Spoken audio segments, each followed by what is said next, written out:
Thank you for listening to this podcast from TRE, Talk Radio Europe, your voice in Spain and around the world. For more information, please visit TRE.radio. Discuss, challenge, inform, comment, Viewpoint on Talk Radio Europe. Giles Brown. Live comment and discussion with studio guests. Viewpoint. Good morning. It is Tuesday, the 28th of October. You're listening to Viewpoint, Talk Radio's current affairs programme with invited guests where we discuss the issues of the day with you for the next 2 hours. If you've got something you want to get off your chest, it can be local, it can be national, it can be international. Well, here at Viewpoint, we give you that opportunity, and these are the numbers. To contact TRE, please call 952 78 4000. Email studio@tre.radio. Send us a WhatsApp on +34 645 99 67 95. Message us on Facebook, Talk Radio Europe Official, or tweet us at TRE Talk Radio.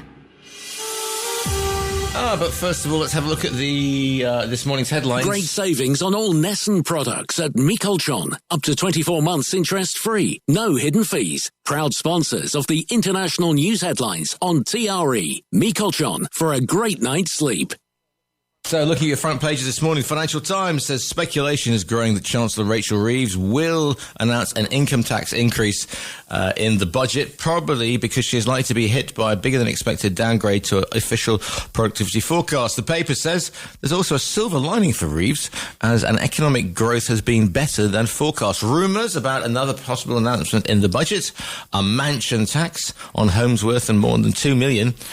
That's probably a semi-detached house in London, is the main story for the Daily Mail. It's been told by the head of an estate agency. The possibility of a new tax is hanging like a sword of Damocles over the housing market.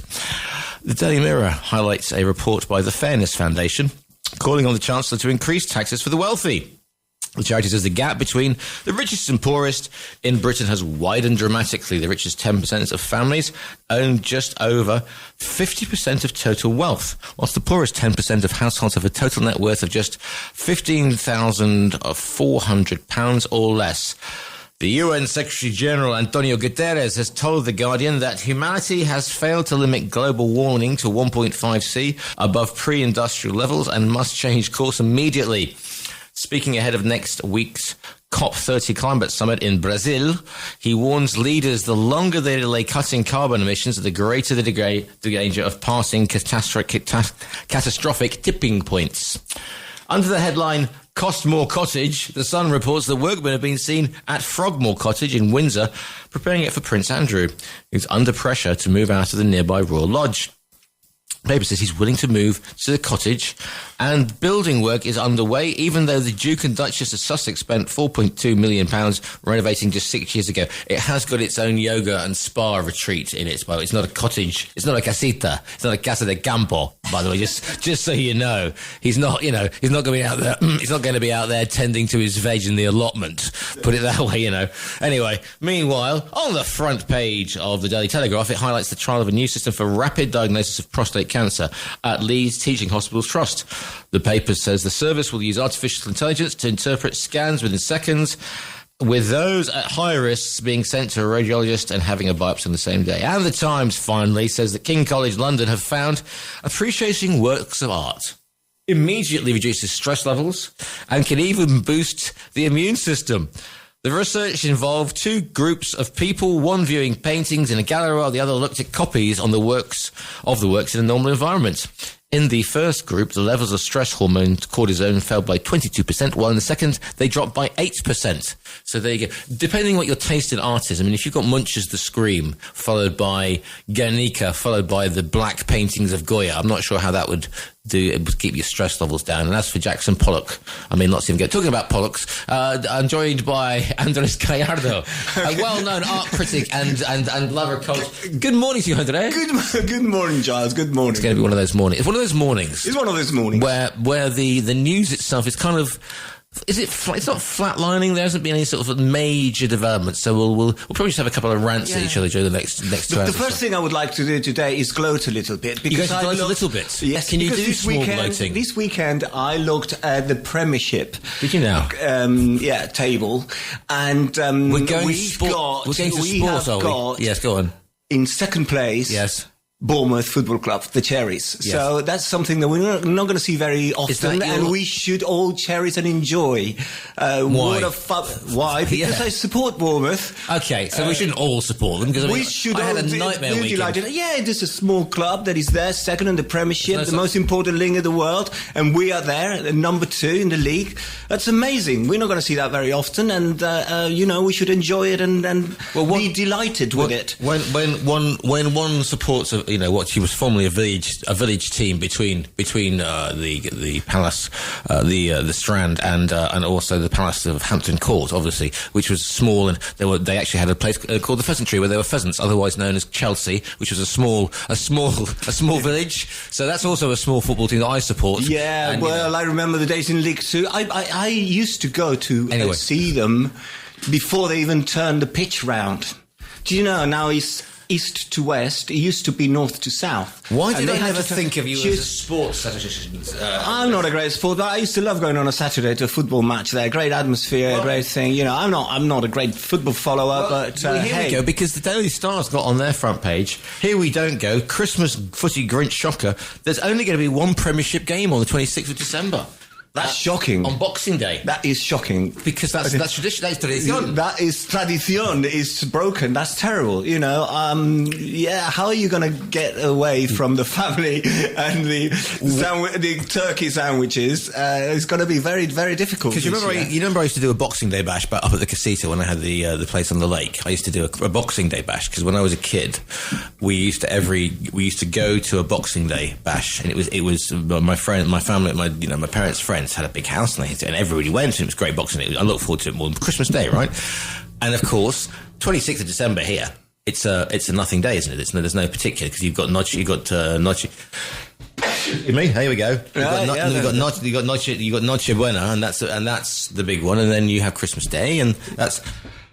Here we go. I'm waiting for the third, because that's health. They come in threes. They do, like buses. Anyway, so and I thought I'd do a Boxing Day bash, and my Spanish friends, morning Patrick, they were like, "What are you doing?" I said, "Oh, it's you have there's another holiday. It's a fiesta." And they embraced it. I don't think I've ever had sort of paella and barbecue on Boxing Day, but that's what we used to do. So there you go. You could introduce that. Now there's no football. You could introduce anything to entertain people in the UK now. They can listen to TRE, can't they? I might do my own virtual Boxing Day bash. And by the way, I will be live on Christmas morning. It's because we're less than 2 months to go, Andres. Yes. Anyway, let's have a look at the front pages anyway, what they're saying. Times says, small boat migrants to be housed in barracks, drive to end hotels in a year, and a picture of Nicole Kidman, who apparently is wearing a revenge dress. I'm not being thing, but she does look a bit Bride of Frankenstein-y on that one today. She's had a bit of work done, sorry. Meanwhile, talking of which, NHS printed me a new face as the Metro. This is about, it's not a Nicole Kidman story, by the way. It's talking about 75-year-old Dave Richards and his new lifelike resin face, produced on a 3D printer, believe it or not. Meanwhile, Telegraph, NHS to offer same-day prostate cancer test, and a picture of the King, who looks like he's smoting his forehead because... yesterday the King was heckled by Prince Andrew, about Prince Andrew, excuse me. Meanwhile, the Eye, bigger tax hikes and spending cuts on way in crunch budget, brief signals. So I'm just thinking about being heckled by Prince Andrew. Financial Times, Reeves' budget sums face £20 billion below from CETA productivity downgrade. The same picture of a frankly... scary Nicole Kidman on the front of the Mail. Threat of mansion tax sparks house market havoc. Also, Fergie has nowhere to go and no one to go with. The Independent.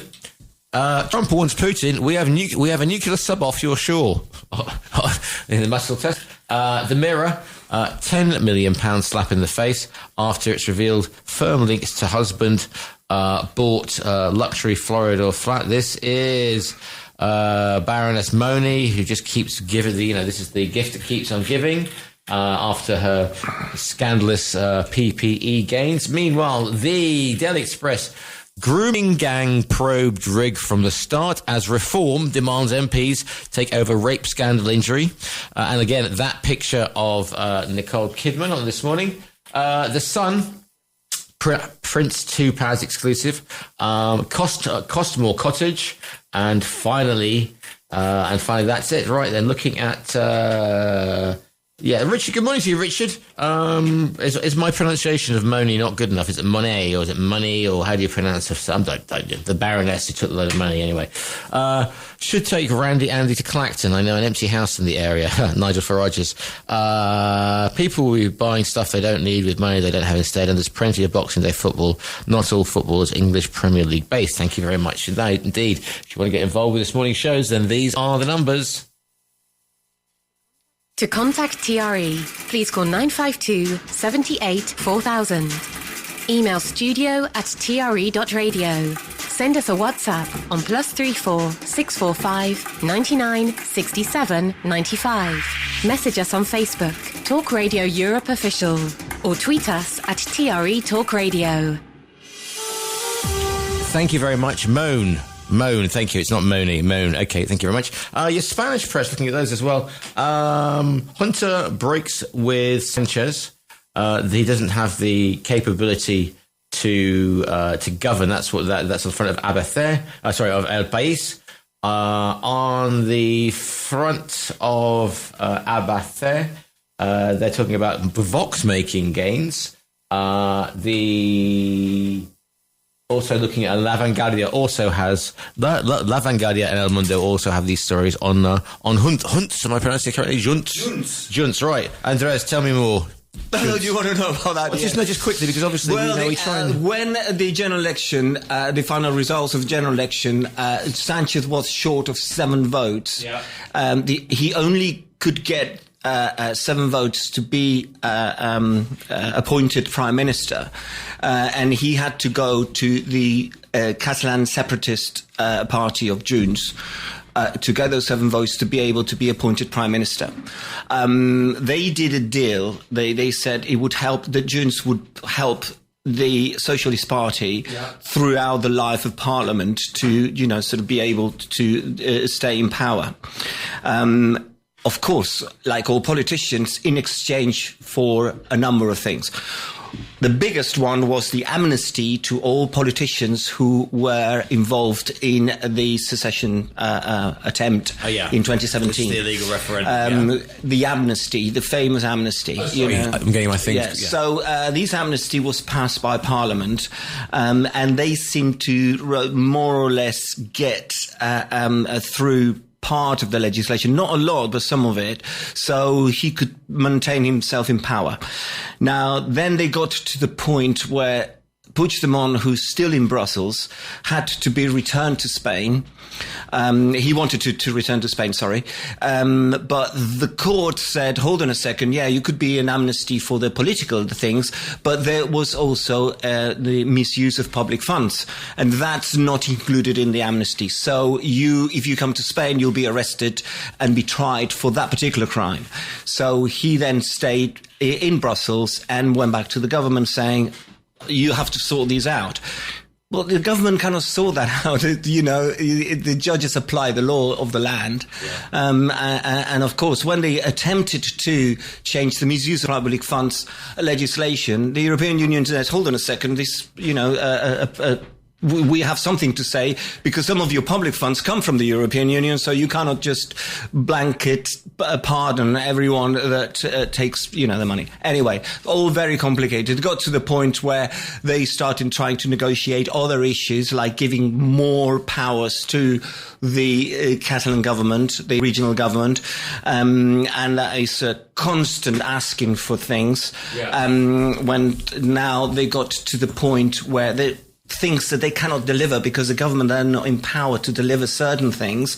So now Junts have decided that because of that, they cannot deliver all the things that they promised they would.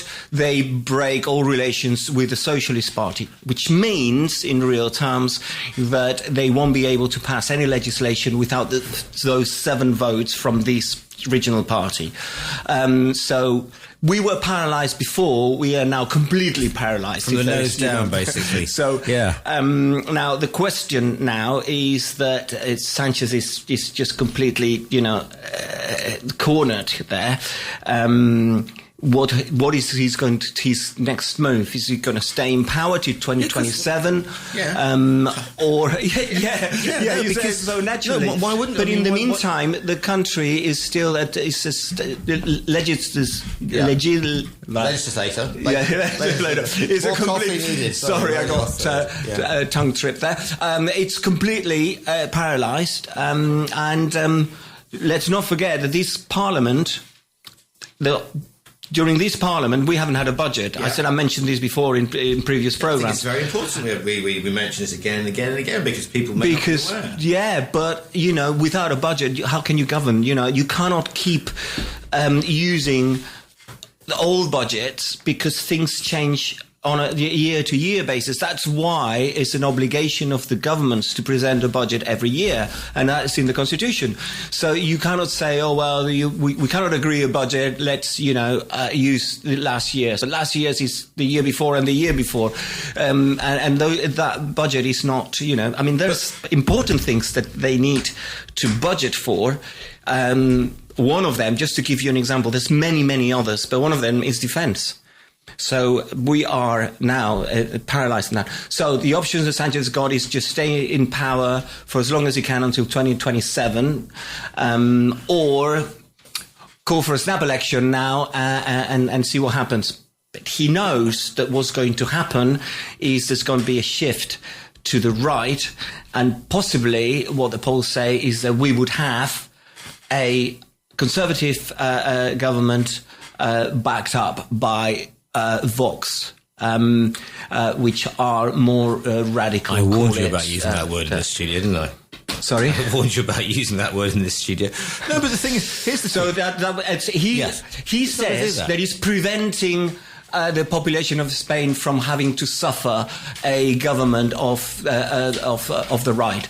Well, if people vote that's what it is, and that's what the democratic game is all about, So people go and vote, and then they form government with what people want, people want to be in there, And so it's almost becoming an autocrat. But you see, if he's not going to want to call an election. If he's got a mandate till 2027, then what's the point of calling a snap election when he could lose? When he could say, we're only coming to the end, so he's got 2 years, basically, 18 months. And so things could turn around. Vox could, this is why the Labour Party, I don't think, shouldn't be getting too concerned about reform in the UK, because they have reform may have the capacity of, shooting themselves in the foot. But that's a different situation you got in the UK, because the Labour Party have got a massive majority in Parliament. And also the election is 4 years away. Right. Or nearly 4 years away. So there is time for the Labour Party to be able to turn things round. Problem is that they haven't got a plan and they don't know where they're going. But that's a different matter. But here it's a different thing, because he hasn't got a majority, and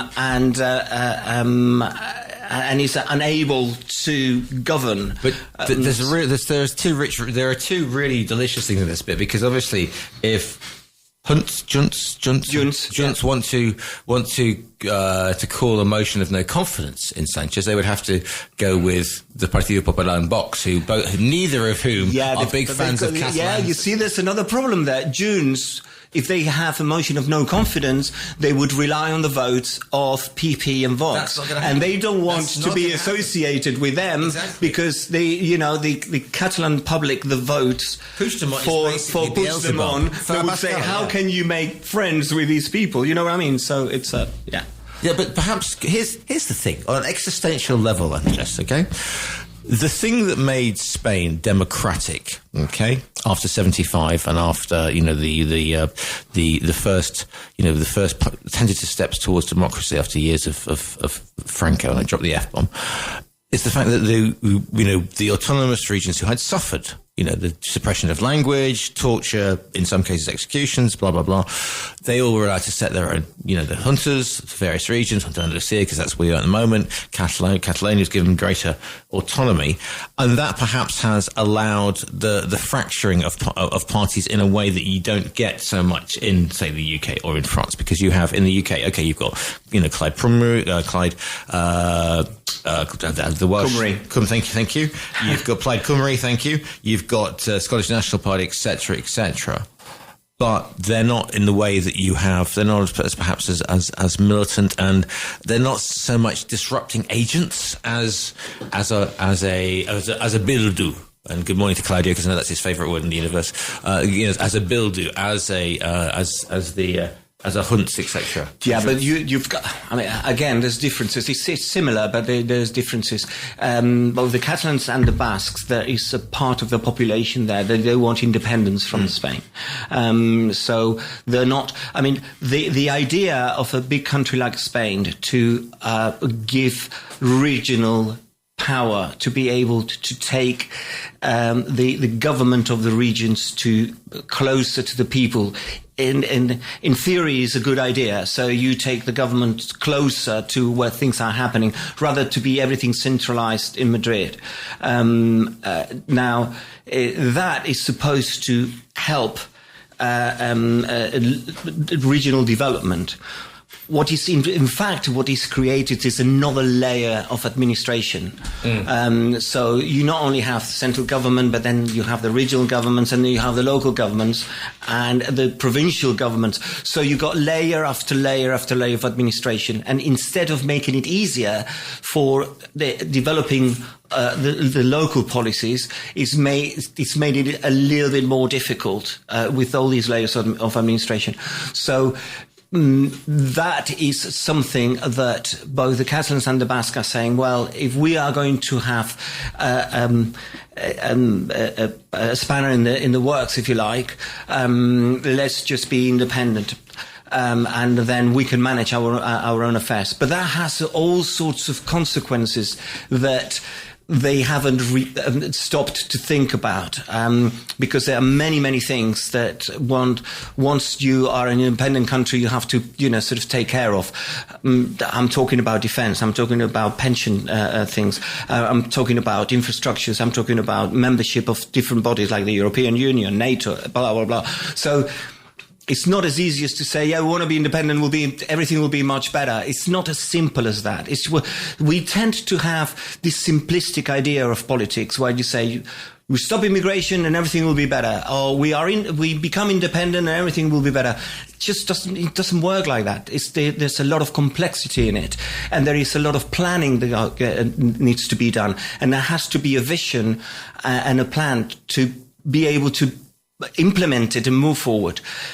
And I'm going to say something that a lot of your listeners will probably disagree. Okay. But last time I saw a radical plan to be implemented was in the UK under Margaret Thatcher. There is a bomb there. Yeah, exactly. Yeah. And what was that then? What was that radical plan then that you saw? Well, I mean, the country went from almost being a province of the USSR. It was just like a ridiculous amount of the state controlled the whole of the country, the whole of the economy, to just sort of become a free market, liberal country where people could flourish, and many things changed then. So it was clear from seeing the country over a period of 10 years, how everything had changed, and you saw more wealth and you saw more development and you saw more, and that was a plan that at the very beginning she had everyone against, but she managed to get it through because she was there for 10, 12 years. Yeah. And you saw the development. So that kind of planning, that kind of vision is that we lack now, when you see, I mean, put the Labour Party now in government. They've had years to be prepared for government.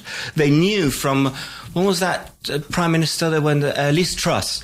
From the minute Liz Truss appeared there and there was a total disaster, that you knew Labour was going to come in. They had time to prepare to go into government and to just develop a plan to improve things in every aspect. When they arrived, they were obviously for the first 6 months and even longer, you could tell they were bumbling from one problem to another, and it was clear that they had no plan to be able to improve and change the country for the better. 952 784 4000 is the phone number. Go to a quick break because we've got to his first half hour and then back with more Viewpoint. Viewpoint with Giles Brown. Always live, always lively. Joined in the studios by Andres Gallardo. We're going through some of the major topics in Spain this week. If you've got something you want to get involved in, it can be national, international, or just local. Maybe you've got something against electric scooters or something, for example. These are the numbers. To contact TRE, please call 952 78 4000. Email studio@tre.radio. Send us a WhatsApp on +34 645 99 67 95. Message us on Facebook, Talk Radio Europe Official, or tweet us at TRE Talk Radio.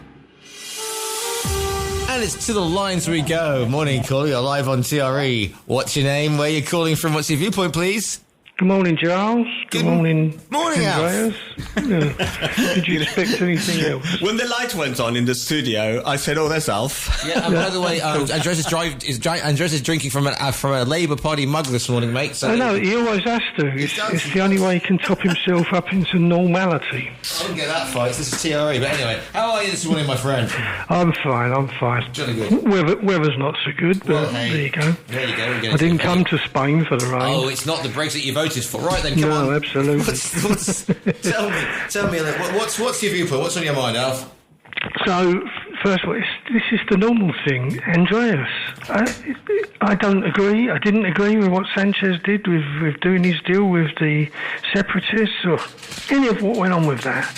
But it comes down to that simple, basic rule in politics: I'm in power. Now, you keep saying, oh, because we haven't got a budget, you can't do this, that and the other, and the country can't move forward. But he's in power, and I think for the first time, Giles mentioned it, he's saying, Sanchez is saying, it's because I'm stopping a right-wing group of people from coming in and ruining the lives of Spanish people. Now, you may not agree with that, and you may believe that it should be going to a vote of the public, but that's the position. He was elected. It was awful the way everything happened, but he's there and he's in power, and you can do nothing about it and until they say, until whatever happens, whether it's an election, whether he's deposed.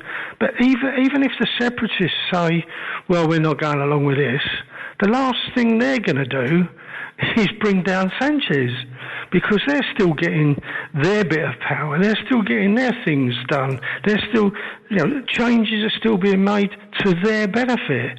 And of course, people, you get nowhere without power. We all know that.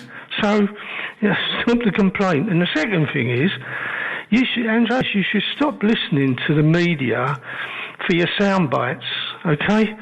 Because the media keeps saying, oh, Labour haven't got a plan. Oh, they haven't got a plan. They've got nowhere to go forward. Oh, Thatcher was the only person who had a plan. What nonsense. Thatcher had a plan until the Tories decided they didn't want a plan, and they put Major in.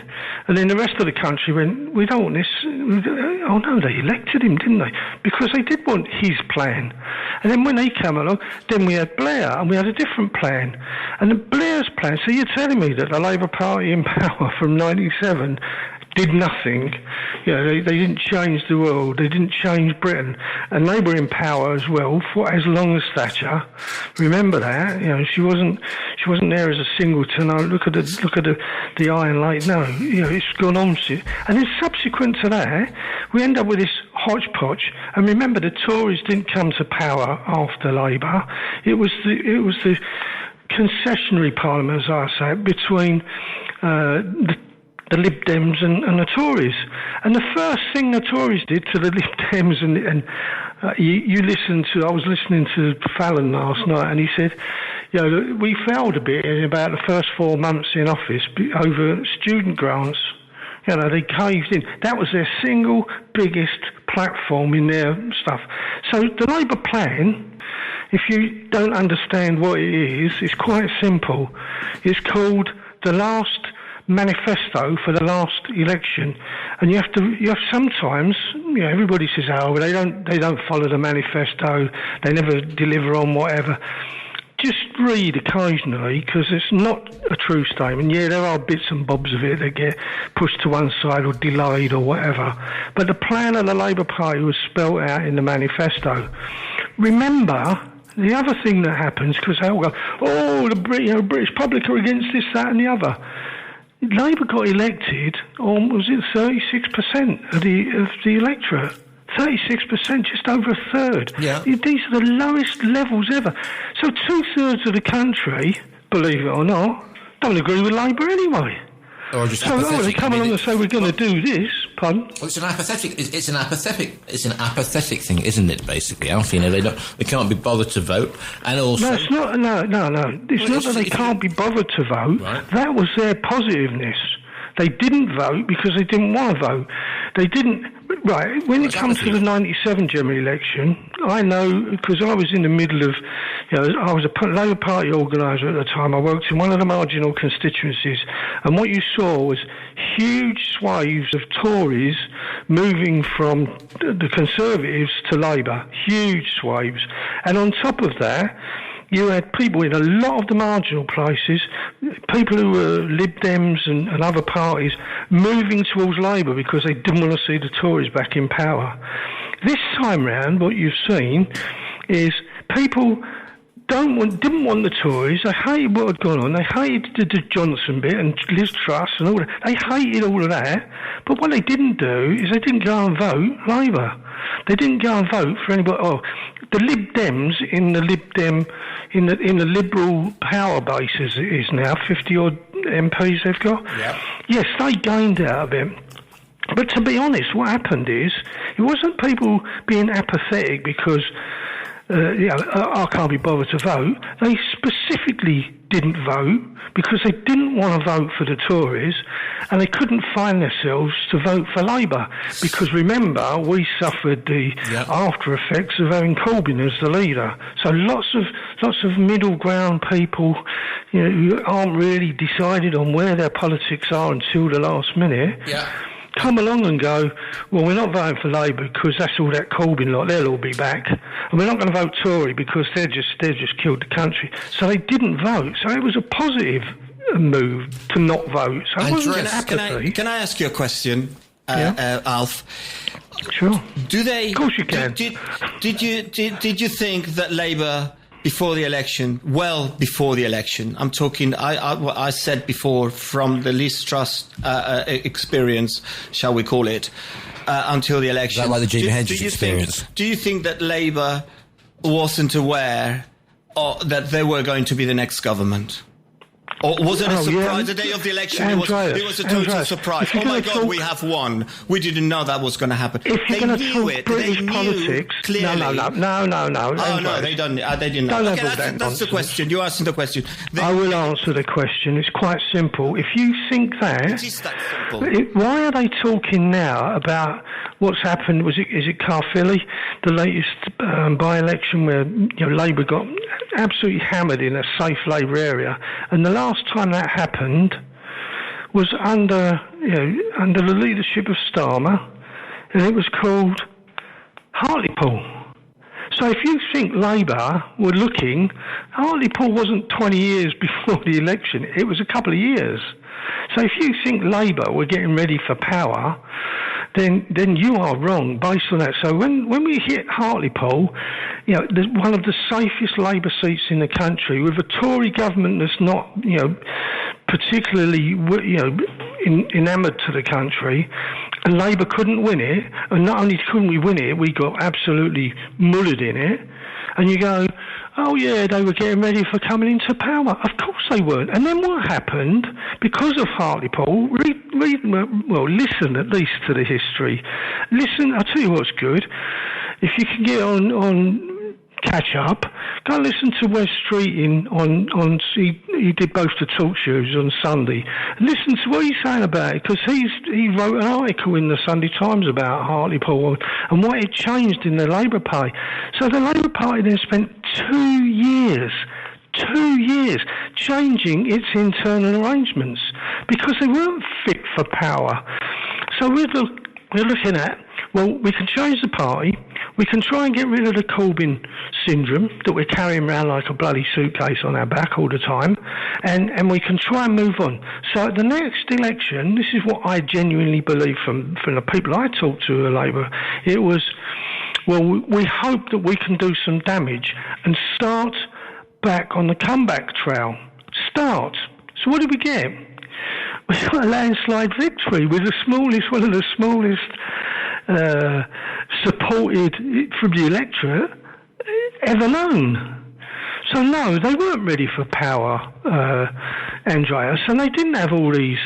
And remember, by then, having been out of power for 14 years, as much as there are a few experienced long-term MPs and people who were ministers in Blair's government and Brown's government, there weren't that many left. And when you strip out the cabinet and about 20 other MPs, the rest of them are all newcomers. Yes. So they're all learning the process of sitting inside Parliament and participating. Got a few bits coming in here, Alf. Sure. No, hang on a second. Here we go. This is Labour have done you can only prepare so much in opposition. Labour have done a fair amount in these 15 months, but unfortunately for them, they're bad at advertising that fact. Yeah, okay. Yeah. Whoever's their comms director needs a good slap. Absolutely. The electric aren't very bright, as they're expecting instant miracles after 14 years' demise. Just wait until Uncle Nige comes to power, and these plebs will know what the sharp side of a kebab knife will feel like. Much of these issues are like that. Just wait until we find the Tory magic wand. I'm just the vision of Uncle Nige and the sharp side of a kebab knife. Much of these issues could be resolved with mandatory voting. Regardless, one should always vote and vote for the least worst. These are the only believe that there are two parties to vote for. Caerphilly was a prime example of tactical voting. So, absolutely. I hear what you're saying about West Streeting as well, but I mean, my thing with the current situation with Labour, and as you know, Alf, what did I used to be? Conservative with a small c, etc. No, you are a conservative with a small c. It means you're a gardener in a conservatory. All right, okay, fair enough. Anyway, moving swiftly onwards. After the comments that the only female Reform UK MP made over the weekend about she got very, very upset because when she put it on her TV, there weren't enough white people in the adverts. She only saw black and Asian faces. Yeah, okay, fair enough. Well, you know exactly what we're talking about there. And Streeting, I mean, because doing the rounds on Sunday. Trevor Phillips. Yeah, Trevor Phillips, exactly. So, but his impassioned bit was actually on Laura Ginsburg's programme. The thing is the fact that rather than sort of be standoffish and go, oh well, we're fighting the boats or whatever, Starmer called it straight out this time around. So maybe somebody's gone. You've got to go more attack dog in your response to these sort of things. Because otherwise, you're going to be seen as weak and woolly. And in a week where we had one in, one out, one in and out, and once again photographs of small boats, and even though it's less than 4% of the actual illegal immigration coming in, this is something that hopefully that they that Starmer's team can get a grip on. And finally, I want to know why the Prime Minister released that prisoner wrongly. Well, it wasn't him personally. He's not the Emperor Commodus, is he? He's not standing like Joaquin Phoenix. Not. Some poor sod at the bottom of the pile who's not been trained properly. He's been stuck on a bit of paper in front of him that he's signed and released the prisoner wrongly. He just happens to be a high-profile prisoner. Well, but the ultimate is 261 other prisoners were released wrongly in the last year. That's got nothing. I mean, that's been going on for if you know the prison service, which some of us do. Then therefore, that sort of thing unfortunately has happened in the past. Here's a thought that struck me though, Alf. This thing about this reform of this female reform MP who said this thing about not too many black and Asian faces on TV or not enough whites or whatever, and then she comes on like 24 hours later being all contrite and saying my words were taken out of context, and that's not really what I meant. Do you think this is actually brilliant politicking for reform? Because I'll tell you for why. All right. Okay, so Reform aren't really sure, because the Reform Party conference, rather than being a unified drive to get into power, it seemed to be it unleashed it unleashed, if you've got a musical review at school and the little kids are supposed to do a number and then all the little kids decide to do their own number at the same time and with their own theories. That was kind of like the Reform UK conference, because everybody's going, well, it's the virus and it's COVID and it's, Prince Charles got cancer because he had the jab, etc. And it was all the sort of nutty fringe came. And do you think there's this sort of, the behaviour of what's happened with this comment about, white faces or black and Asian faces? And they put it out there, and then if it gets people go, that she's right, then that's policy. But if it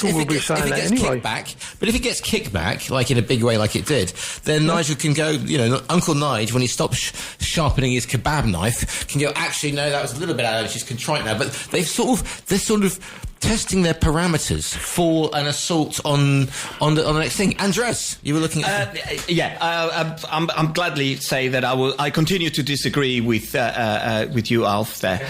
I think the sequence of events here is that in terms of the perception of the public, you've had a disastrous last few years of the Conservative government when the public had the chance to change. They went and gave power to the Labour Party with a great majority in Parliament. They are obviously unprepared, and it's not what the media says or anything. It's just my assessment of when I talk to people and I see people with businesses, people who have to pay taxes, people who have to go shopping, and how that is developing, and no one is getting anything right there. They've got the problem with immigration, the Labour Party having not even to scratch the surface of the problem. And what is happening now is because of all of that, you've got the rise of reform. So the rise of reform is just the British public saying, we had the chance with the Tories, they messed it up. Now we gave the chance to the Labour Party. Let's not forget that Reform only got 5 seats anyway. So they gave the chance to the Labour Party, and they are messing it up. And now the public are saying, well, enough's enough. We're going to go for a more radical change, and we're going to go for the reform option. Got another caller on the line. That is the sequence of events, in my view. Morning, caller. You're live on TRE. What's your name? Where are you calling from? What's your viewpoint, please? Hello, caller. You're live on TRE. Hello, caller. No, it's only me, Giles. Hello, caller. Okay, obviously a pocket call there. So before we miss a bit, I'll pick a, and this is always what we're up against. The perception of the public is what you said, Andreas. Well, it may be the perception of the public. I only said that, Alf, because you said, you should stop listening to the media. The media. So who creates the perception of the public? I have enough capacity to be able to listen to the media and also make my own opinion from what I hear from real people when they're telling me they're real problems. So it's not only the media that of course there's real problems in the UK. There's always real problems for people to deal with, but we're talking about how you end up being in power and what you are and what you can deliver and whether you've got plans or whatever. And I know I always say, if you're not in power, then you can't make the decisions. And I suppose what rubs against the grain for that, forget they're called Reform, forget they're called UKIP, forget they're called whatever name Farage gave to his right wing. That's the single biggest that I know of, the single biggest group of people putting pressure onto governments to deliver things for them when they're not in power.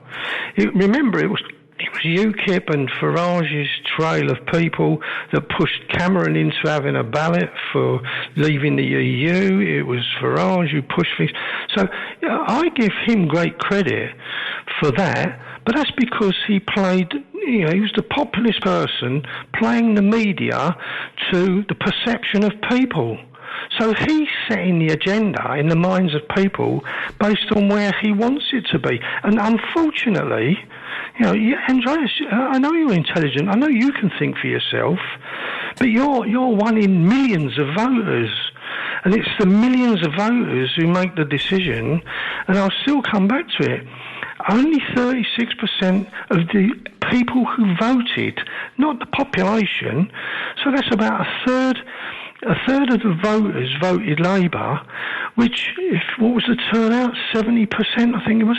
So that's a third of 2/3 of the country. That's not even a half.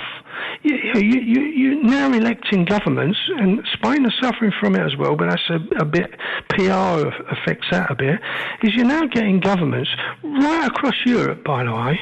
Right, it's not just pertinent to Spain and to the UK. Germany are suffering from it. Hungary did suffer from it.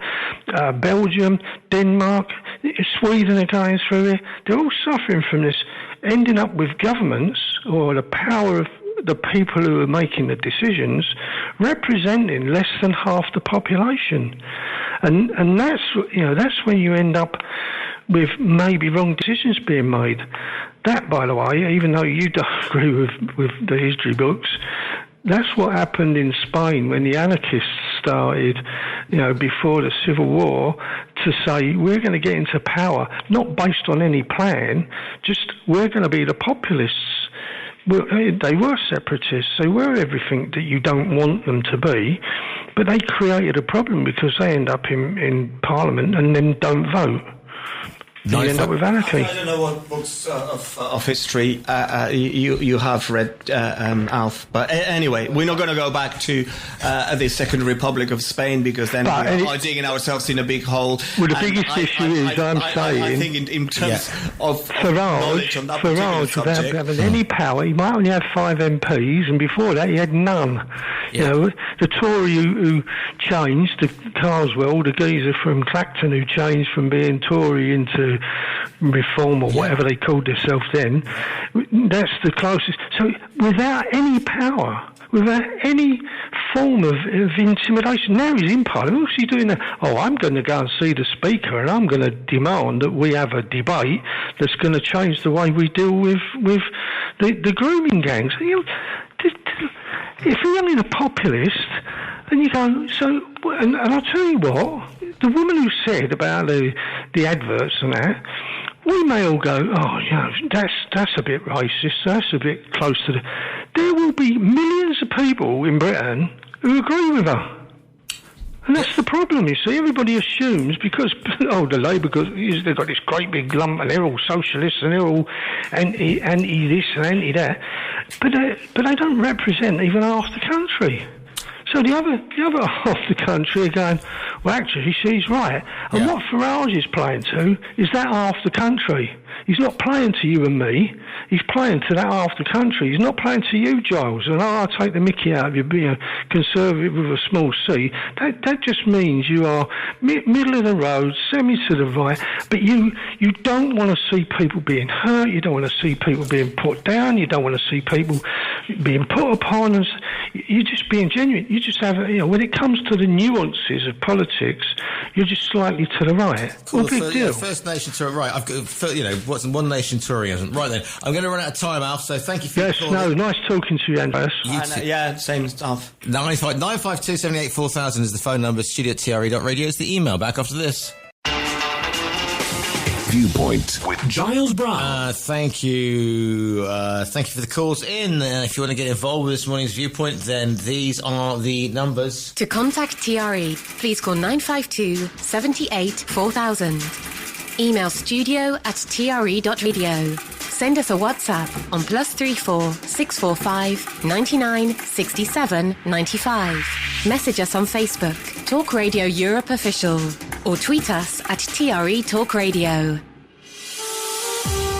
Looking at some other bits and pieces coming in this morning. Richard has sent me. Paul says, morning to you, Paul. Says, Farage is using Sarah Pushkin as the racist canary in the coal mine. He's letting her use terminology that he wouldn't use himself. He's also using grooming gang survivor Ellie Reynolds in similar fashion, who coincidentally was attending and doing talks to reform UK groups leaving the country, and also sent me a typical TV family representation in the 1970s. It's the Smash robots. If you were a child of the 70s, you remember the Smash robots.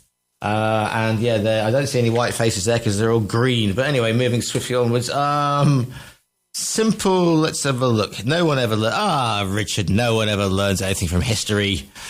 Maybe not, but I do like researching it. And the same media that gives credence to 2-bit party MPs with 2-bit party with 5 MPs. Let's have a look at the media.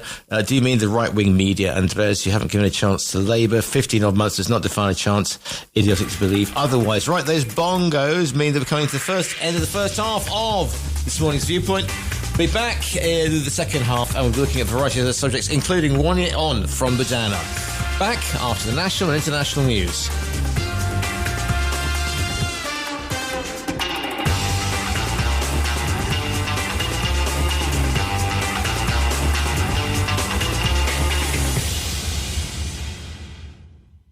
Discuss, challenge, inform, comment, Viewpoint on Talk Radio Europe.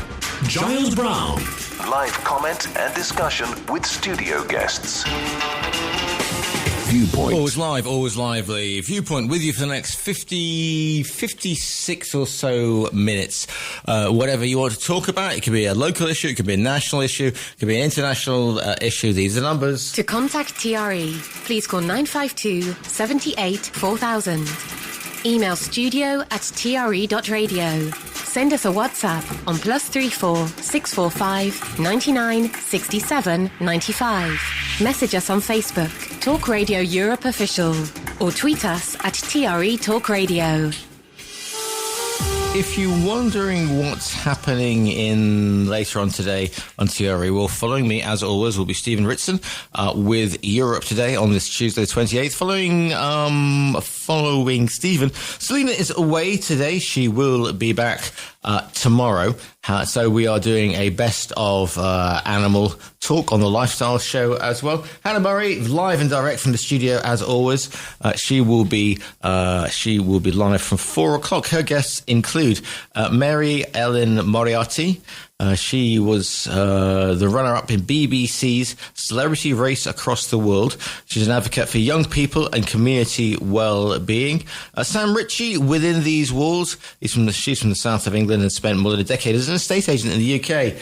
She's always fascinated by buildings and the stories they have to tell. And at completely different at 25 minutes to the top of the hour, 25 to 6.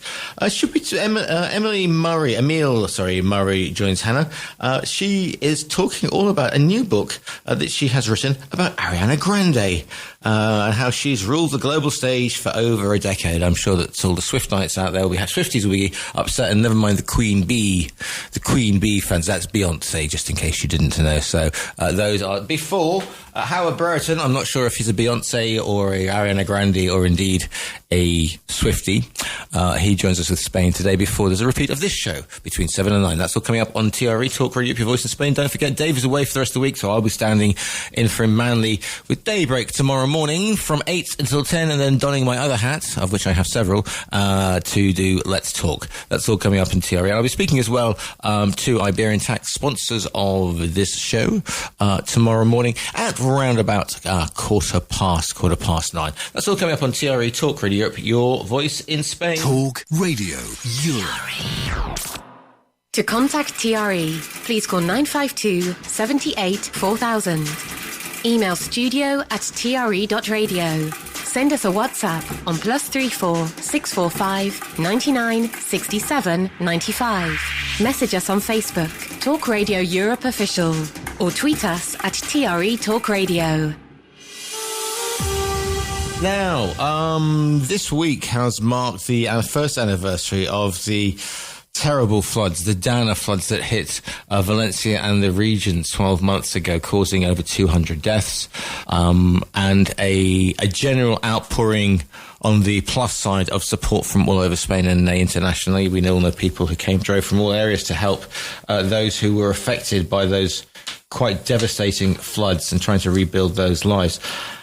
And one of the things that struck me as I heard Bob reporting on it yesterday in the Spanish and local news yesterday was the fact that the people who were in charge of the Valencia community at the time, none of them have stepped down. None of them have what we would call in British we would call doing the decent thing and walked away from it. And it just makes and 12 months on, Andres, are we any closer to finding out what happened? Who bears responsibility? I mean, I'm not saying, oh well, yeah, there are acts of quote unquote God, and there will always be storms, and Jamaica's currently experiencing a quote unquote killer storm, but the general sort of stonewalling and the refusal to have responsibility, when it became pretty obvious pretty quickly that there were measures that could have been taken by those high up in the Valencian government, the autonomous region, that would have saved lives.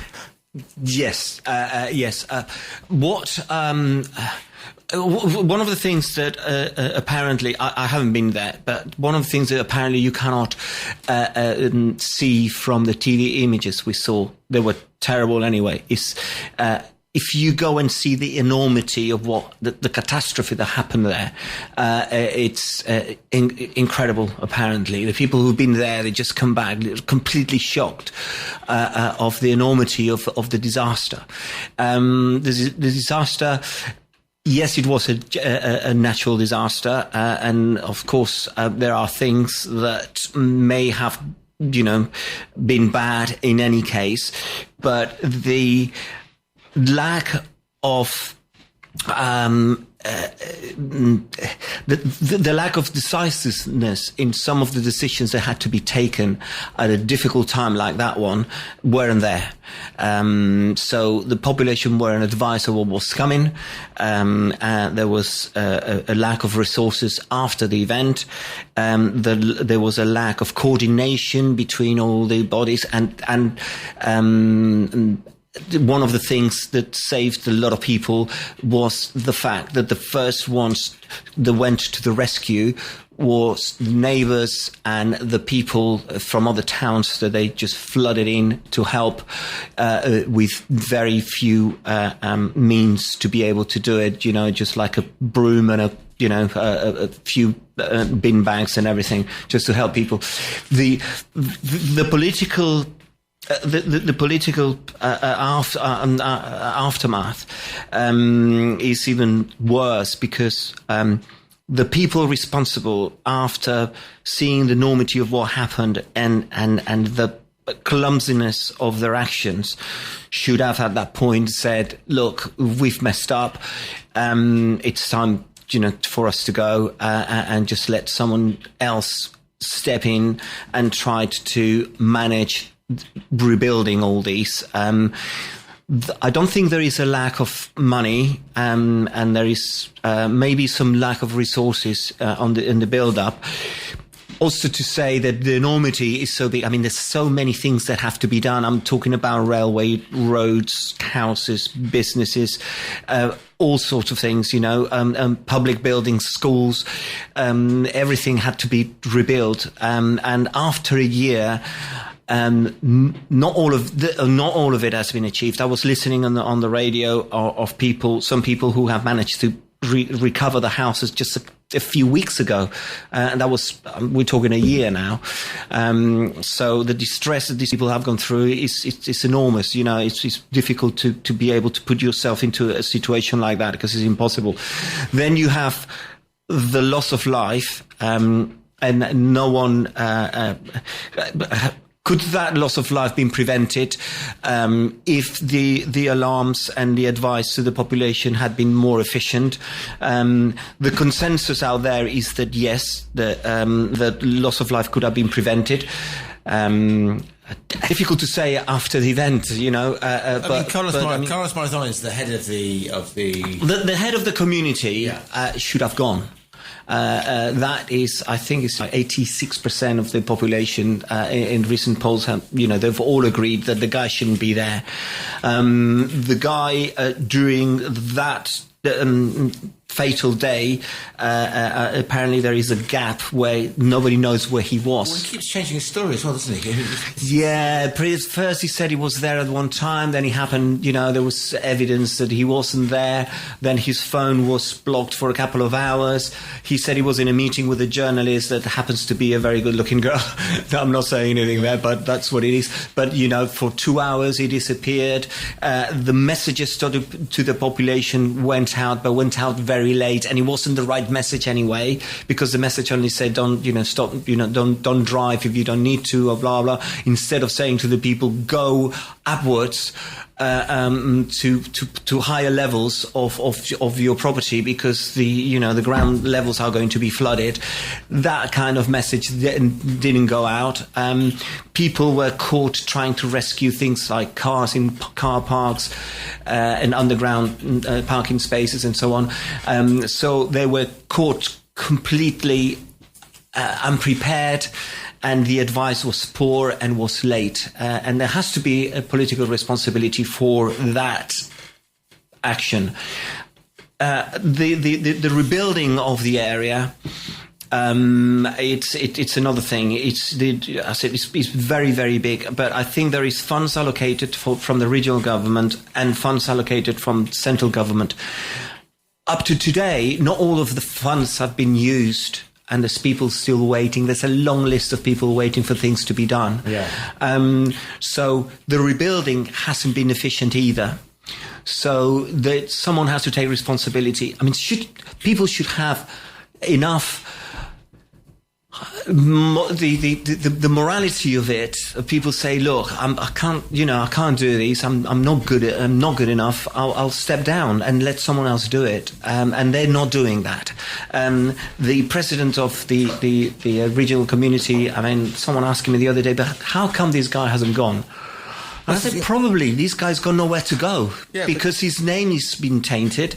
He's not going to be able to go anywhere. He's just holding on for as long as he can to see if by rebuilding all the damage, people will forget and might be re-elected again. But that's not going to be the case. He should have gone by now.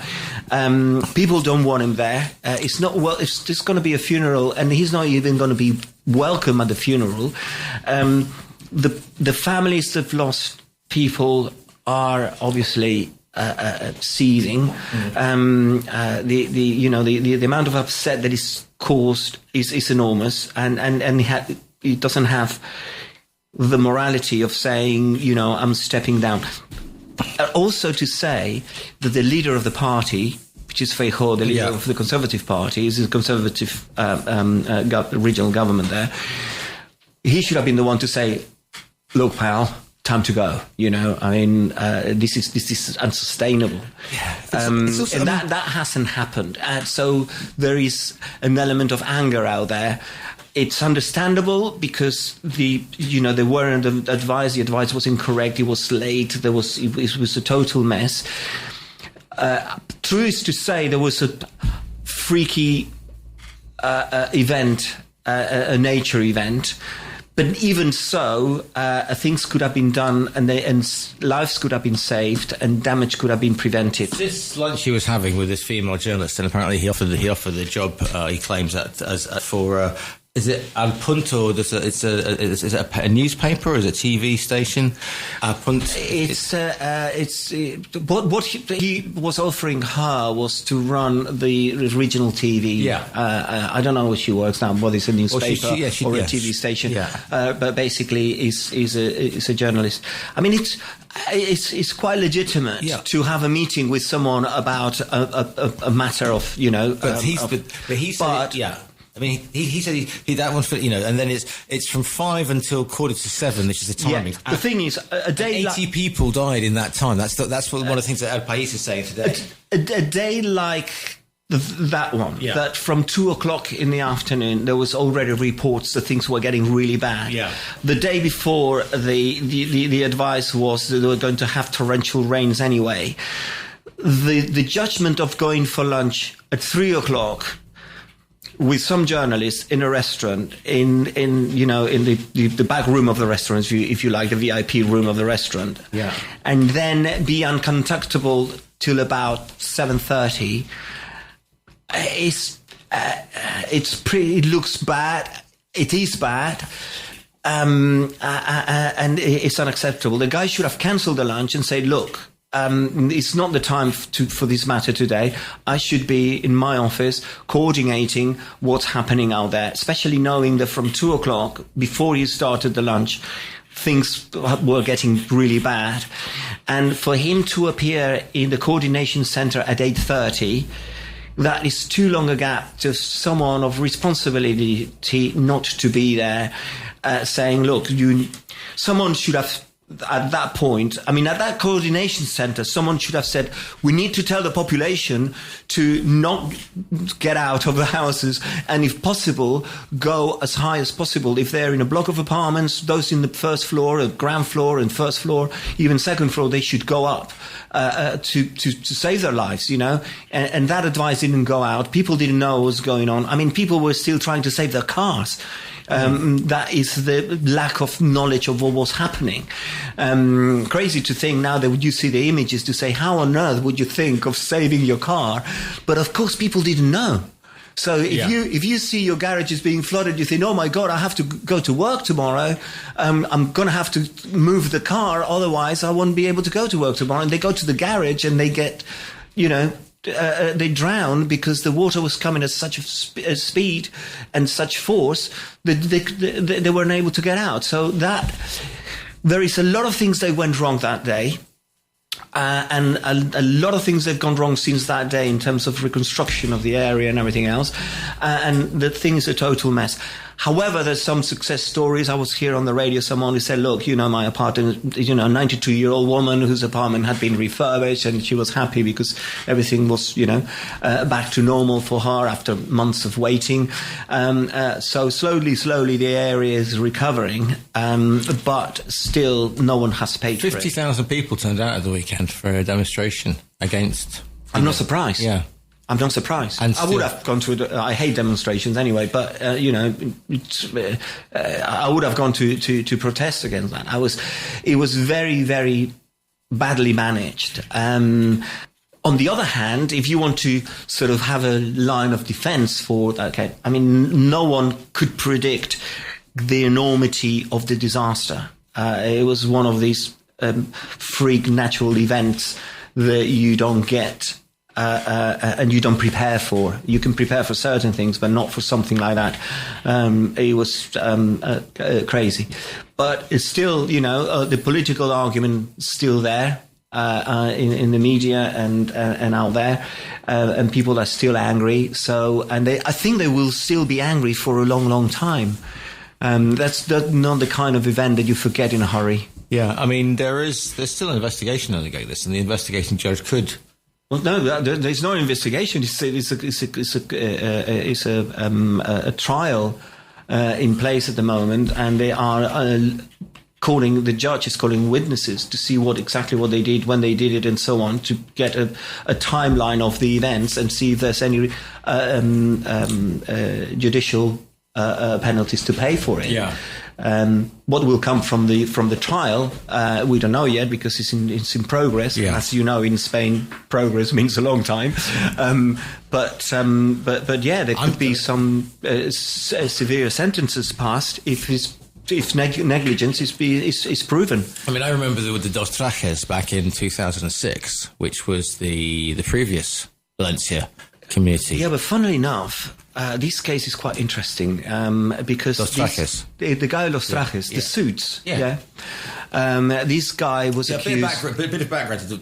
I mean, this was again a regional conservative president who was accused of misusing public funds and so on, and he was taking bribes and everything else. So he was kicked out, and there was a court case, and he was accused of 12 different crimes, and he had 12 different court cases. We're talking from 2007, something like that, until very, very recently. I think it was last year. This is when Valencia had the America's Cup, it had the Grand Prix of Europe. Correct, there. Yeah. They were redoing the whole of the... What happened to this guy is after 12 trials, he was acquitted on every single one of them. He was acquitted of all of them. nobody's come out in the press to apologize to this guy for all the things that they said at the time. Of course, we only have the judgments to judge him. I mean, a lot of people said, he was corrupt anyway. Well, but the court didn't say that. He was acquitted from every single crime that was accused of.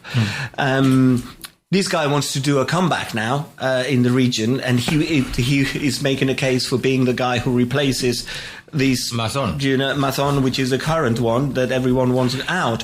So whether that's a good idea tactically, but he's got all the legitimacy to be able to do it because he was acquitted of all the trials. I can see the suits you, sir memes going around the place if he comes back after the two, suits you, sir, after the two trips. Just when you thought it was safe to go back to the haberdashery department, But here's the thing, okay? Here's the thing, because you say, he's acquitted on 12 counts of whatever, corruption. But when you look on the grand scheme of things, and I'm just thinking about, as well, Junta de Andalucía, Chavez. Was it Chavez? Who... the Junta de Andalucía president. And the guy who followed... And his predecessor, and his successor. And just the huge amount of corruption that went in there, taking EU money that was destined supposed to be for companies that were failing and setting up fake companies that they could cream in EU money, etc. And the thing is, and you see this with the alcaldes. I mean, not as bad as it used to be, but in the noughties and whatever, as we sit only, and we sit in the People's Republic of not Manilva but Estepona, and we know the trials and tribulations that some of those counties have gone through. Hence the joke: why does Alarín have more mayors than any other town in Spain? Because they're all in the prison at Alarín de la Torre. But there's a sort of shrug and a sort of world weary. Oh well, that's just what mayors do, or that's just what politicians do. And you could say it's Spain, but you could say it's around the world, couldn't you? Because people are going, they're only self-serving, and they're only for themselves. I'm sure that happens everywhere. I mean, the thing is that there is this concept that public money doesn't belong to anyone. It's just free money. Right. And that is the wrong idea of it. We all own that money. We all contribute towards that money. And that money should be very carefully attended to.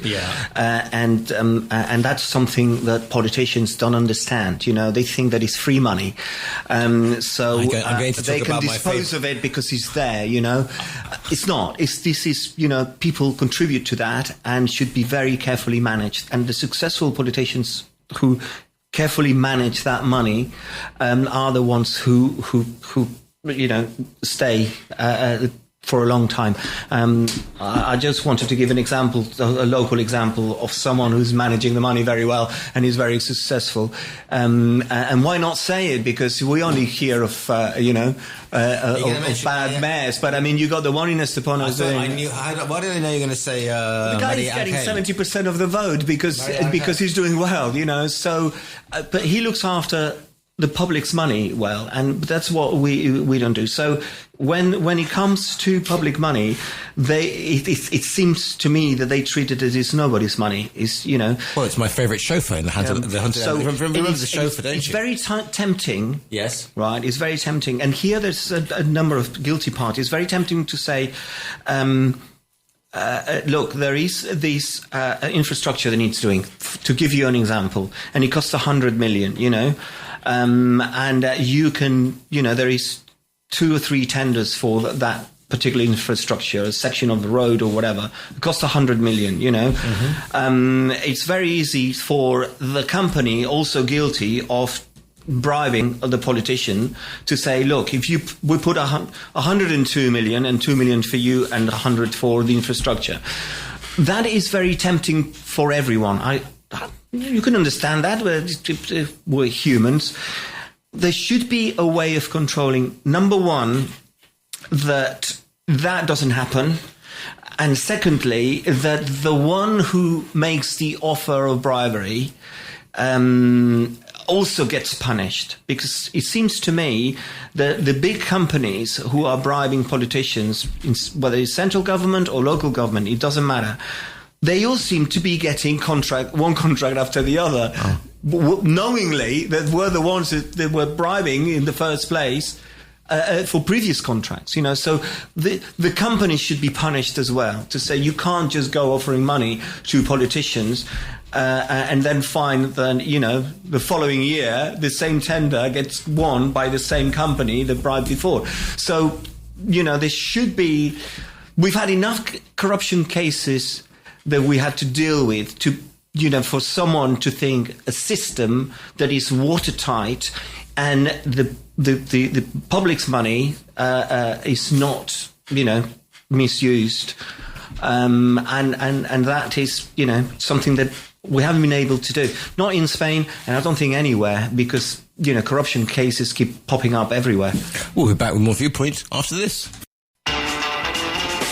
Viewpoint with Giles Brown. Always lively. Joined in the studio by Andres Gallardo. We're going through a variety of such today. If you want to get involved. To contact TRE, please call 952 78 4000. Email studio@tre.radio. Send us a WhatsApp on +34 645 99 67 95. Message us on Facebook, Talk Radio Europe Official, or tweet us at TRE Talk Radio. To the lines we go. Morning, calling live on... welcome, I'm going to say to who's calling, but welcome back. Welcome back to the show, Alf. Hiya. Hello. It's a question to Andreas. There you go. I was interested in what you were saying about... Listen, all around the world, there's always accusations of corruption at whatever level, especially with local authorities, mayors, things like that. There's always there. And it's about how do you put in checks and balances. There is a system in the UK, I was wondering whether you had similar in Spain, and that's the use of people called ombudsmen. So we have an ombudsman for local planning. You can go, you got a complaint about the local council and you're not getting anywhere with the local council. Obviously you go through your MP, you go through all that, all the internal stuff, and then at the end of the day you complain to an ombudsman. And an ombudsman is like an individual, almost like a judge, but they will look into the issue and they will try to find a way through it or make a decision who's right and who's wrong. Do you not have that sort of thing in Spain, so that anybody complaining about, say, money misspent on housing, like you were saying about, they brung somebody £1 million to get a contract for a building. I'm not saying it doesn't happen in the UK, but it wouldn't be as blatant as that. And if it was, it would be found out. And if the authorities did nothing about it, any individual, me, I could write to the ombudsman and say, I would like you to investigate this. The answer, it's not an ombudsman as that you've got in the UK, which is an independent body that sort of arbitrates between parties. We have different things, where you can complain about things that you see, and then there is the figure of the people's advocate. That would be the easiest translation. I'll say it in Spanish, so for you. But that's like the judge. That's like going to a judge. No, it's not a judge. It's called the Defensor del Pueblo. Right. That is like the people's advocate. So you can go there, right, and he will look into a complaint. And make. The only thing is that, of course, they're not enforceable. They're just recommendations. Right. So that's then the you would have to go. It's an enforceable action, and it's enforceable. If you don't do it, they'll call the police in.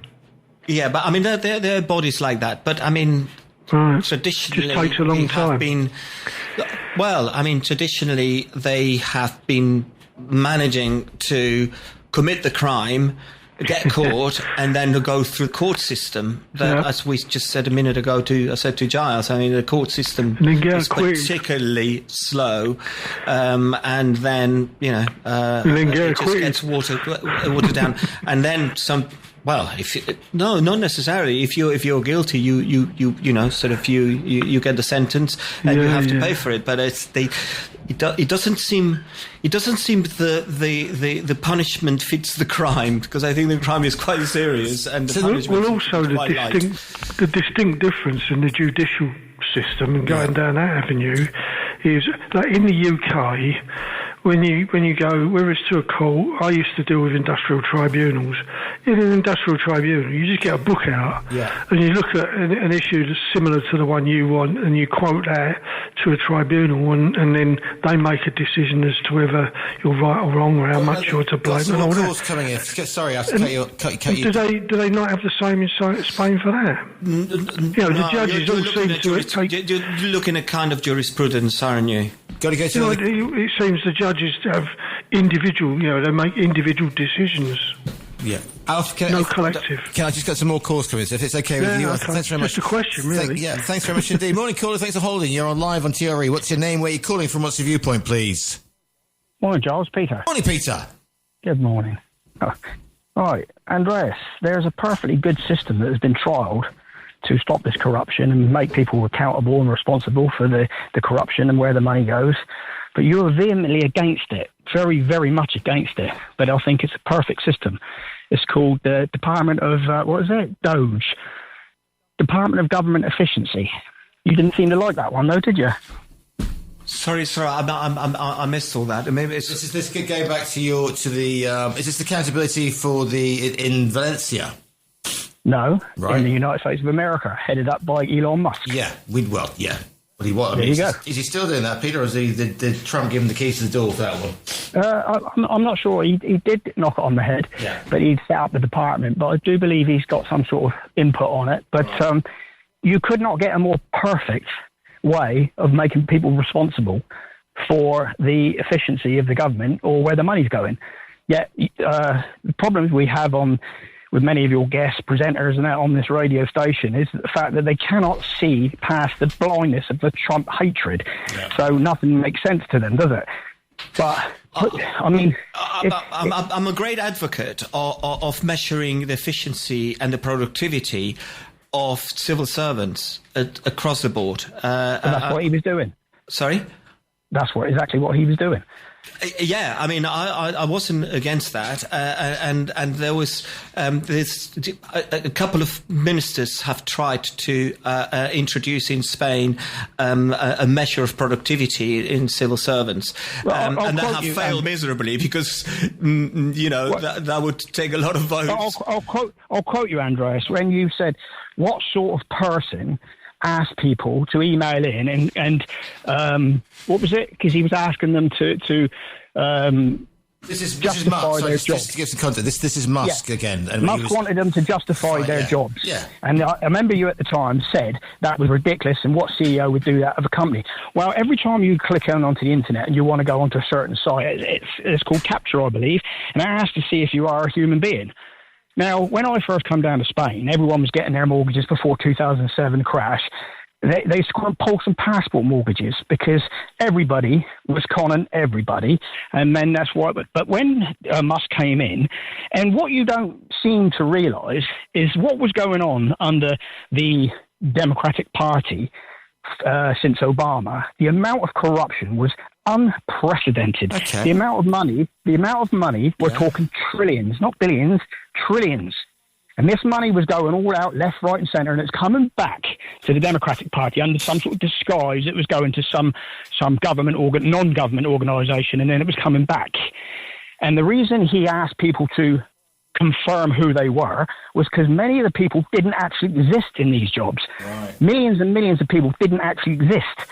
And it's the same in Spain. Years ago, many people... We used to believe that Spain had a good record of people reaching 80s and 90s and 100s. And it wasn't until they found out that most of them still claiming their grandparents' pensions. Now, we have Elon Musk is not stupid. The department he set up, when all you lot were saying, oh, these spotty young nerds, they've set up a system now where every penny will be accountable for. Now, forget all your personalities, as I keep saying. In politics... What would you, if someone ran and said, what I'm going to do when I come into power, I'm going to make every government department accountable for every penny they spend.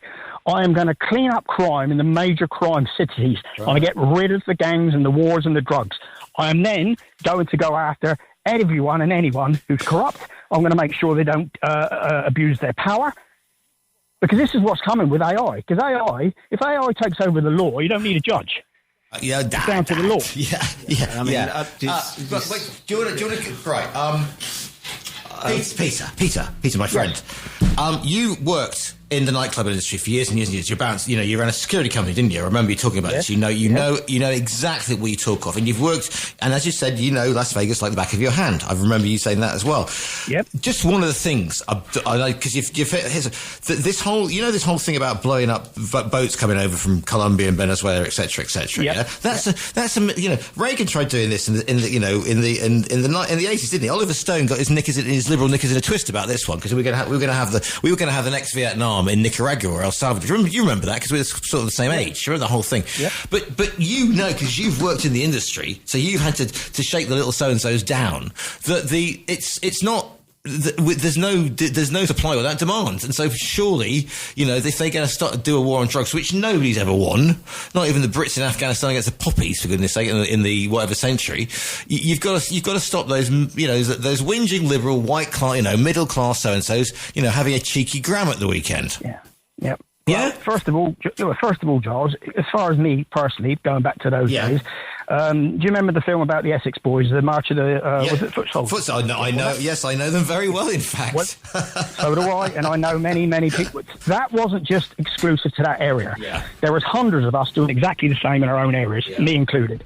Right? We took control of what came in and what came out. And rather than a war in your club or in your boss's club or your owner's club, you take control of it and you allow exclusivity, you get a backhander, and you make sure, because like you just said, you can't control, you can put as many signs up as you like. It's not going to happen. Yeah. But secondly, you're singing from the wrong hymn sheet on what you think Trump's doing. Again, as I pointed out, see, the thing is with Andreas, when I pointed out, do you remember when I said about Philip Miller and what Trump's trying to do with the economy? And you Googled Stephen Miller, and you Googled him, I said he would take the dollar down and what he was trying to do.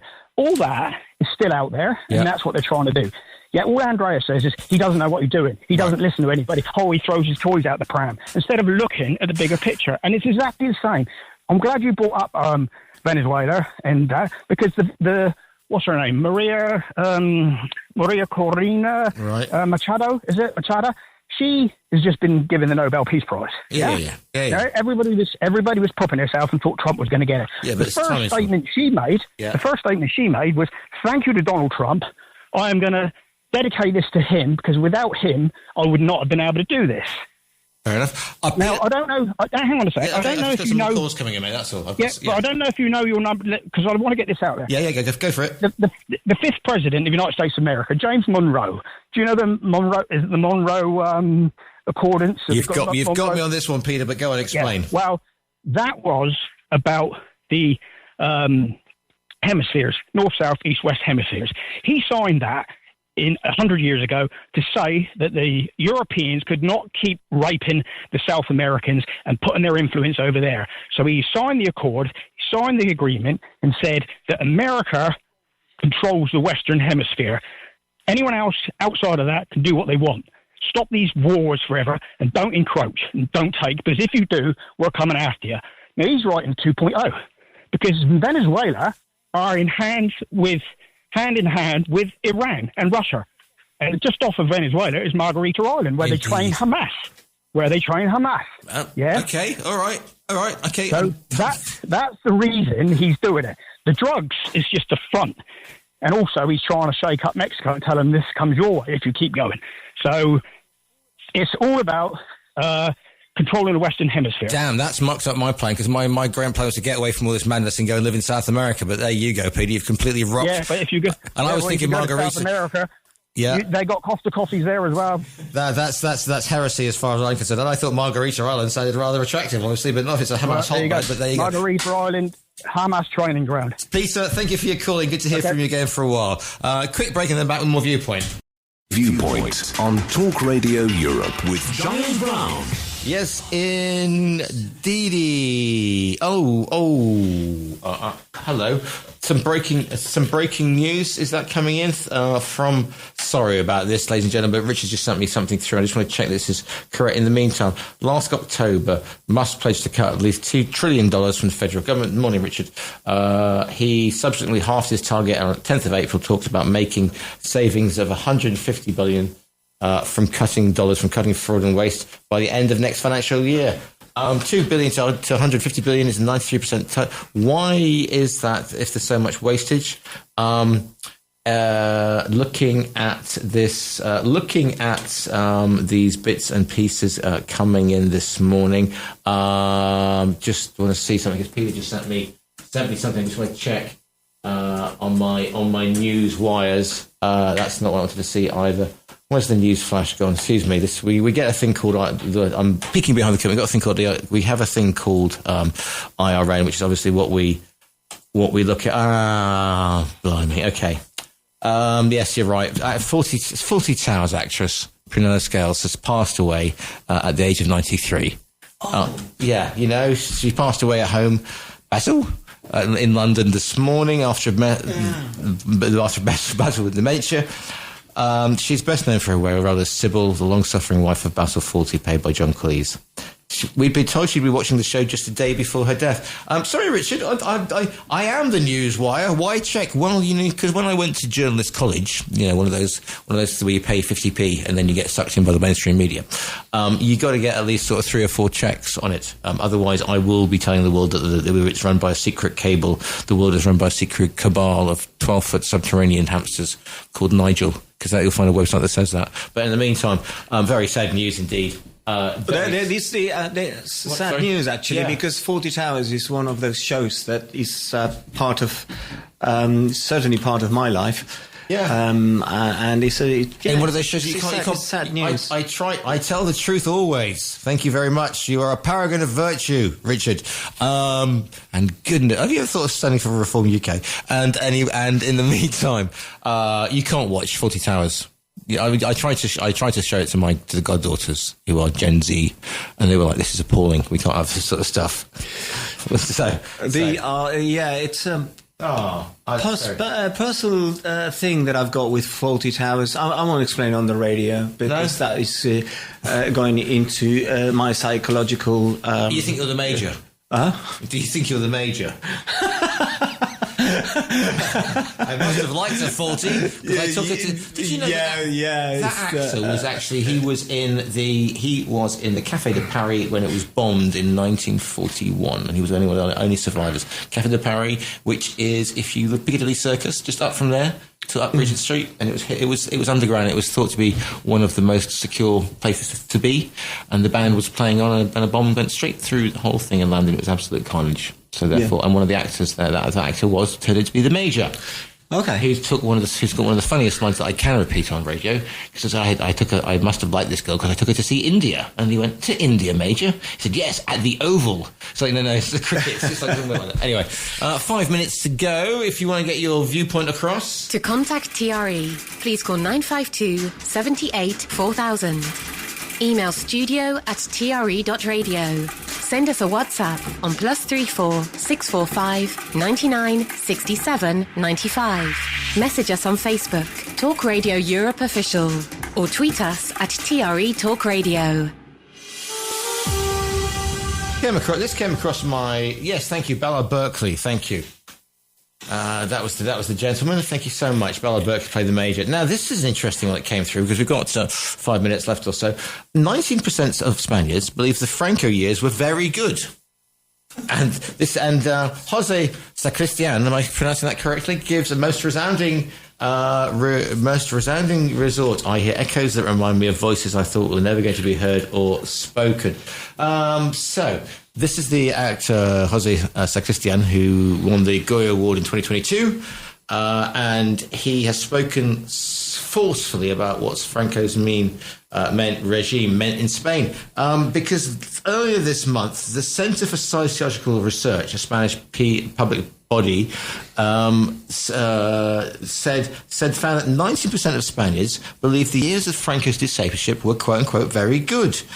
I don't think those figures are right, actually. It was a poll, because I read this. There was a poll that kids from 18 to 24. Right. There was an unusual high percentage of them thought that the Franco years or life during the Franco regime was better than now. So that's what the poll said. And that it was on the back of the growth of Vox in young people, so the intention of vote towards Vox and the perception that Franco years were better. Yeah.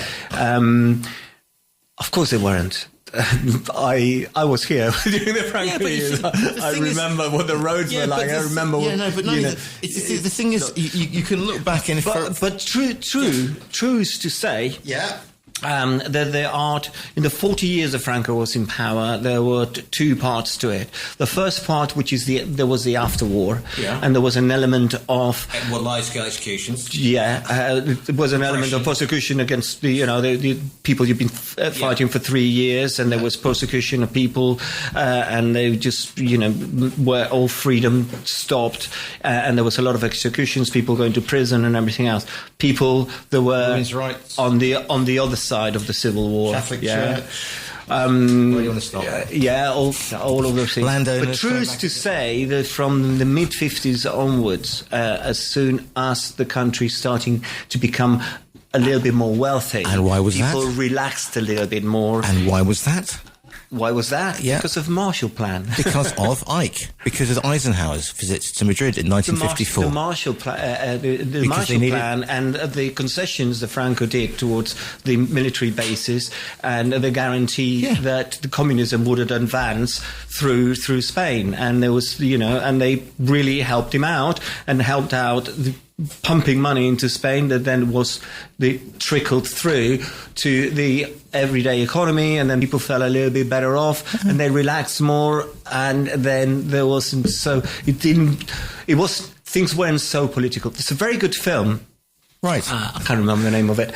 But it's a very good film that explains a little bit the process, and it's a guy that escapes the Franco troops during the war, and he hides in his house between the walls, and he spends 25 years hiding in the walls of his house, and he sees life through a hole that he's got in the wall of the house to see what's happening out there. How they come after him, they wanted to arrest him, and they just try and make his family's life hell and everything else.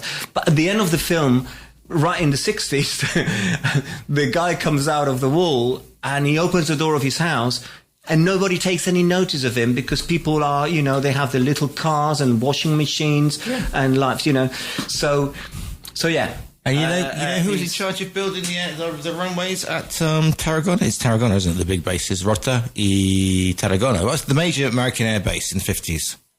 You've got Torrejón in Madrid, which is an air base. You've got Rota in Cádiz, which is a naval base. Yeah. There is another air base in Zaragoza. Further north. And you know who was in charge of that for financing and building all that? Otto Scornesi, and he was the most dangerous man in Europe. He was the guy who dressed up his German troops as Americans in the Battle of the Bulge. He managed to escape, got to Madrid, and lived out his life with contacts in Argentina. Had a place. He used to have a place in central Madrid and a big holiday home in Mallorca. And therefore the connection is I didn't have the pleasure to follow this chat. No, you didn't. Thank you for the information. That's Nazis in Spain, one of my specialist subjects. Andres, we're almost out of time. It's been a pleasure and a privilege this morning to have you with us. We've gone through the whole Viewpoint. And I've really enjoyed this morning's show, shining a light on what's happening in Spain. So and let's keep celebrating until Saturday that Bournemouth is second in the Premiership table. It was all going so well. This programme will be reposted at 7 o'clock. Thanks for the calls in. Stephen Ritson's up next.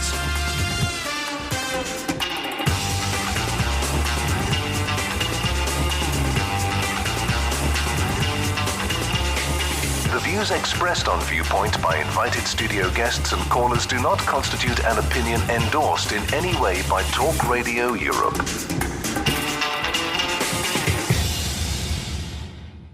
You've been listening to a TRE production. If you've enjoyed this programme, there'll be another episode waiting for you next week, right here on this platform, where you can also access our extensive back catalogue of shows and interviews. For more information on our live programming, social media channels and apps, and how to contact Talk Radio Europe, please visit TRE.radio.